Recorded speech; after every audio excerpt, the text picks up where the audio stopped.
ജാസ്മിനും ഗബ്രിയും തമ്മിലുള്ള കോംബോ ഗെയിമിന് വേണ്ടി മനഃപൂർവ്വം ക്രിയേറ്റ് ചെയ്തതാണ്. അതല്ല എന്നുണ്ടെങ്കിൽ അത് ഫേക്ക് ആണ് എന്നൊക്കെ പറഞ്ഞ് നിരവധി വിമർശകരാണ് ആരോപണങ്ങൾ ഉന്നയിച്ചിരുന്നത്.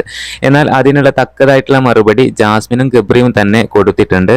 ഈ കോംബോ ഉണ്ടാകാനുള്ള കാരണം വ്യക്തമാക്കിയിരിക്കുകയാണ് ജാസ്മിൻ പറയുന്നത് ഇങ്ങനെ: തുടക്കത്തിൽ ഞാനും ഗബ്രിയുമായിരുന്നില്ല കൂട്ടുകെട്ട്. ഞാൻ, ഗബ്രി, നോറ, രതീഷിക്ക എന്നിവരായിരുന്നു കൂട്ടായിട്ട് ഉണ്ടായിരുന്നത് ഹൗസിൽ. അതിൽ നിന്നും നോറ, രതീഷിക്ക എന്നിവർ പോയി. പിന്നെ ഞാനും ഗബ്രിയും മാത്രമായി. അങ്ങനെയാണ് ഞങ്ങൾ തമ്മിലുള്ള സൗഹൃദവും സ്നേഹവും തുടങ്ങുന്നത്.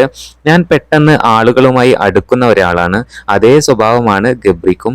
അവന്റെ വൈബുമായി ചേരുന്നവരുമായി അവൻ പെട്ടെന്ന് കണക്ട് ആവും. അങ്ങനെയാണ് ഞങ്ങളുടെ ഈ ഫ്രണ്ട്ഷിപ്പ് തുടങ്ങുന്നത്. അതെങ്ങനെയെന്ന് വിശദീകരിക്കാൻ പറഞ്ഞാൽ എനിക്ക് സാധിക്കില്ല.